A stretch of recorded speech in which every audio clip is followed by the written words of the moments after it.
बिस्मिल्लाहिर्रहमानिर्रहीम। अब हम पढ़ने लगे हैं oxidation reaction of alkyne. Alkyne के जो है वो हमने ऑक्सीडेशन रिएक्शन पढ़ने हैं। अब ऑक्सीडेशन क्या होता है? Addition of oxygen. या तो आप किसी कंपाउंड में ऑक्सीजन को ऐड करो या फिर हाइड्रोजन रिमूव करो, तो इस प्रोसेस को आपने क्या देना है? ऑक्सीडेशन। तो सबसे पहले एडिशन ऑफ ऑक्सीजन, ऑक्सीजन को हमने ऐड करना है। तो alkene react with oxygen in the presence of silver oxide in presence of air और oxygen at high temperature and pressure. सबसे पहली बात, हम ये बात अच्छे तरीके से जानते हैं कि जो अल्कीन है ये हाइड्रोकार्बन है। तो जब भी आप हाइड्रोकार्बन को ऑक्सीजन की मौजूदगी में बर्न करते हैं ना, मतलब ऑक्सीजन की मौजूदगी में जब आप सिंपली ऑक्सीजन ले, यानी कि कैटलिस्ट ना ले, ऑक्सीजन ले और हाइड्रोकार्बन ले, तो वो रिएक्शन जो है वो कंबस्शन रिएक्शन होगा कि हाइड्रोकार्बन जल जाएंगे। तो इसलिए जब हम अगर जैसा कि ये सिल्वर ऑक्साइड हम कैटलिस्ट लेते हैं, हाई टेम्परेचर मतलब 300 डिग्री सेंटीग्रेड तक टेम्परेचर करते हैं, और ऑक्सीजन की मौजूदगी जब अल्कीन में ऐड होती है तो उस वक्त फिर ये बनते होते हैं एपॉक्साइड। यानी अगर आपने ऑक्सीजन ली और सिंपली उसको जो है वो हीट किया और उसमें ऑक्सीजन ऐड कर दी, और सॉरी अल्केन ऐड कर दी, तो अल्कीन को ऐड करने से क्या होगा कि वो बर्न हो जाएगी। ये बर्न होकर कार्बन डाइऑक्साइड और वाटर और साथ हमें हीट देगी।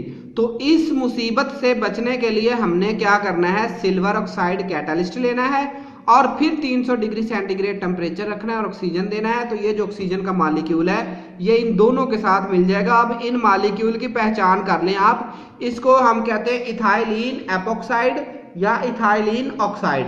ये वाले जो कंपाउंड होते हैं बड़े अहम होते हैं, क्योंकि इनसे आप बहुत ज्यादा दूसरे कंपाउंड बना सकते हैं। अब आप देखें, ये आपके पास अल्कीन थी, आपने इसमें ऑक्सीजन सिर्फ ऐड की, कोई चीज रिमूव नहीं की, बल्कि ऑक्सीजन ऐड की है। ठीक है, तो इस वजह से हम इसको क्या कहेंगे कि ये ऑक्सीडेशन है। ठीक है, सिमिलरली अब आप 1 प्रोपीन ले ले, 1 प्रोपीन, या आप 1 प्रोपीन ले ले, तो 1 प्रोपीन लेके जब आपने इसकी ऑक्सीडेशन करवाई तो एक ऑक्सीजन इधर अटैच हो जाएगा। ठीक है, इस कार्बन के साथ भी और इस कार्बन के साथ भी।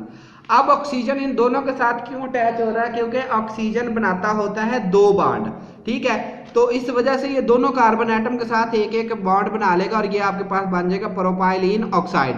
तो ethylene epoxide is widely used in the formation of glycols. तो ये जो ऑक्साइड्स होते हैं ना, इथाइलिन प्रोपाइलिन, तो ये हमें जो है वो ग्लाइकोल बनाने के लिए इस्तेमाल होते हैं। ये डाईहाइड्रिक अल्कोहल होती है, ऐसी अल्कोहल जिनमें 2 OH ग्रुप होते हैं, ऐसे अल्कोहल जिनमें 2 OH ग्रुप होते हैं। तो ये वाले कंपाउंड ये ग्लाइकोल्स बनाने में अहम किरदार अदा करते हैं, जो कि फिर हमारी रोजमर्रा की जिंदगी में, मेडिसिन में, ETC और भी बहुत सारी जगह पे जो है वो इस्तेमाल होते हैं। नेक्स्ट है ओजोनोलाइसिस। ओजोनोलाइसिस के लफ्ज से हमें पता चल गया कि O3 आपने अल्कीन में ऐड करनी है। ठीक है, तो alkene react with ozone and form an unstable molozonide which undergo rearrangement to form ozonide. अब ये देखिए, ये O3 है। O3 का जो है ना वो स्ट्रक्चर कुछ इस तरह से होता है, ये देख लें O3। ठीक है, ये कुछ इस तरह से साइक्लिक स्ट्रक्चर की फॉर्म में भी एग्जिस्ट कर सकती है। ठीक है, एग्जिस्ट कर सकती है इस तरह से। ठीक है, अब क्या होगा, यहां से बॉन्ड टूटा। ठीक है, अब इस ऑक्सीजन ने, ये देखें कि 3 ऑक्सीजन थे, ये इधर मैं दोबारा लिख देता हूं, ये बॉन्ड टूटा, ये वाला ऑक्सीजन फर्ज करो ये यहाँ पे अटैच हो गया और ये वाला ऑक्सीजन जो है वो यहाँ पर अटैच हो गया। तो देखिए अब तीनों ऑक्सीजन एक तरफ अटैच हो गए।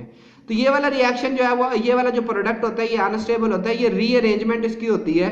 रीअरेंजमेंट होने के बाद क्या होगा कि ये वाला ऑक्सीजन इस तरफ शिफ्ट हो जाएगा, इस कार्बन का यहाँ से बॉन्ड टूटेगा और इस तरह ये इधर को जो है वो बॉन्ड बना लेगा। मैंने इसको अब ऊपर, और ये वाला ऑक्सीजन आपस में सीधे बॉन्ड बना लेंगे। मैंने इस तरह इसको लिख दिया। क्या हुआ है, ये ऑक्सीजन इधर शिफ्ट हुआ, इन दोनों कार्बन एटम के साथ बॉन्ड बना लिया और इन ऑक्सीजन ने दोनों आपस में बॉन्ड बना लिया, और साथ आपके पास जो है वो, अब आपने क्या करना है, इसमें H2O ऐड करना है। जब आप इसमें H2O ऐड करते हैं ना, तो ये वाला और ये वाला, ये दोनों इससे टूट जाते हैं। ठीक है, अब क्या होगा, ये जो ऑक्सीजन होगा ना, ये इस वाटर के मॉलिक्यूल के साथ मिलकर बना देगा H2O2 हाइड्रोजन पेरोक्साइड।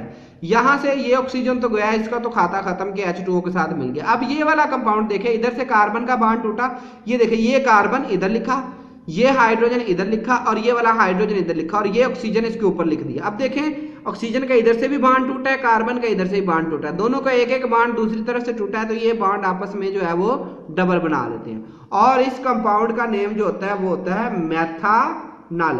सिमिलरली इधर से इस ऑक्सीजन का इधर से इस कार्बन का टूटा है, इधर से इस ऑक्सीजन का टूटा है, ये दोनों भी आपस में इधर जो है वो एक डबल बॉन्ड है बना लेंगे और हमारे पास क्या बन जाएगा, मेथानल।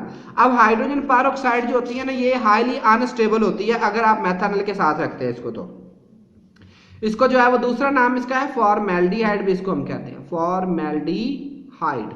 तो इसका दूसरा नाम फॉर्मेल्डिहाइड भी है। अब ये H2O2 है ना, ये हाईली अनस्टेबल, अगर इसके साथ रखेंगे तो ये रिएक्शन को वापस इधर तक ले जाएगी। तो क्या करेंगे हम, फौरन ही जिंक ऐड कर देंगे। जब हम जिंक ऐड करेंगे, जिंक इधर से एक ऑक्सीजन लेगा और हमारे पास जो है वो बनेगा जिंक ऑक्साइड और वाटर का मॉलिक्यूल दोबारा रिलीज हो जाएगा और यूं हमारा जो मेथानल प्रोडक्ट है ये स्टेबल होगा। अब है हाइड्रोक्सिलेशन। हाइड्रोक्सिलेशन में आपने OH ग्रुप ऐड करना होता है, ठीक है। तो alkyne when treated with mild oxidizing agent such as alkaline KMnO4 at low temperature and form a dihydric compound called vicinal diols। इससे क्या बनते हैं, विसिनल डायोल्स बनते हैं। देखें ये इथीन है, आपने इसमें KMnO4 ऐड किया प्लस वाटर के मॉलिक्यूल ऐड हुए, तो क्या होगा कि दो OH ग्रुप बनेंगे, इधर वाटर से बनेंगे OH ग्रुप दो, ठीक है।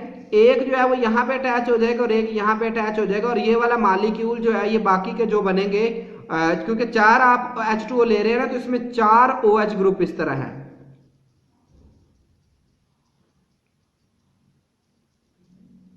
ठीक है। अब 4 OH ग्रुप है, तो इन चारों में से 2 तो इधर गए, तो ये दो पोटेशियम के मॉलिक्यूल के साथ मिलकर सोडियम पोटेशियम हाइड्रोक्साइड बना देंगे और MnO4 जो है ये भी टूट जाएगा और टूट कर चेंज हो जाएगा MnO2। तो ये एक टेस्ट भी है कि आपने अनसैचुरेशन कंपाउंड की मालूम करनी होती है, मालूम करना होता है कि किस कार्बन एटम में जो है वो जो हमारे पास गिवन कंपाउंड है क्या उसमें डबल बॉन्ड है या नहीं है। तो साथ हमारे ये देखिए इथाइलिन ग्लाइकोल बना है। अब दोबारा देख ले, 4 OH थे, 2 इधर अटैच हुए, 2 पोटेशियम के साथ अटैच हुए, MnO4 जो है वो चेंज हो गया MnO2 में। तो पिंक कलर, अब इस रिएक्शन की पहचान क्या है कि कब ये रिएक्शन कंप्लीट हो गया। Pink colour of KMnO4 discharge. जो KMnO4 का पिंक या पर्पल भी होता है, बाद दफा वो सोल्यूशन की कंसंट्रेशन पे डिपेंड करता होता है। तो जो पिंक कलर है KMnO4 का वो डिस्चार्ज हो जाएगा, ठीक है। डिस्चार्ज होने से मुराद ये है कि पिंक कलर गायब हो जाएगा। It is a test to check unsaturation, और ये एक टेस्ट है चेक करने के लिए कि क्या एक कंपाउंड अनसैचुरेटेड है या सैचुरेटेड है। अनसैचुरेटेड वो कंपाउंड होते हैं जिनमें कार्बन एटम के दरमियान डबल या ट्रिपल बॉन्ड होते हैं, और सैचुरेटेड वो कार्बन होते हैं जिनमें कार्बन एटम के दरमियान जो है वो क्या होता है, सिर्फ और सिर्फ सिंगल बॉन्ड होते हैं। अब आगे आ जाती वो बारी आ जाती है कंबस्शन, आखिरी रिएक्शन है। कंबस्शन में क्या होता है, आपने अल्कीन लेनी है, ऑक्सीजन लेनी है, इसको ऑक्सीजन की मौजूदगी में जब आप बर्न करेंगे तो कार्बन डाइऑक्साइड H2O और साथ हमारे पास बहुत सारी हीट खारिज होगी। तो जज़ाकल्लाह, अगर आपको ये लेक्चर अच्छा लगा हो तो प्लीज़ सब्सक्राइब माई चैनल, और वीडियो को शुरू से लास्ट तक देखने का बहुत बहुत शुक्रिया। आप चैनल को सब्सक्राइब करें, मुझे फीडबैक दें ताकि आपको जो है मज़ीद इसी तरह के अच्छे से अच्छे लेक्चर जो है वो मैं आपके लिए बना सकूं। तो अल्लाह ताला आपको और मुझे और मेरे इल्म में जो है वो और आपके इल्म में अल्लाह ताला जो है वो इजाफ़ा फरमाए। अल्लाह ताला हम सब की तमाम मुश्किलात को जो है वो दूर करे। जज़ाकल्लाह जी। पढ़ते रहे, जस्ट लर्न केमिस्ट्री के केमिस्ट्री लर्न करें। इंतहाई अहम सब्जेक्ट है, बहुत ज़्यादा इसका स्कोप है। हाँ, थोड़ी सी मेहनत मांगता है ये, कि अगर आप ये मेहनत से पढ़ लेंगे तो it will give you a bright future, ये आपके लिए बहुत अच्छा जो है वो फ्यूचर देगा। मैं भी केमिस्ट्री का स्टूडेंट हूँ, तो आप भी जो है वो केमिस्ट्री लर्न करें। अल्लाह ताला जो है वो हम सबको कामयाब करे।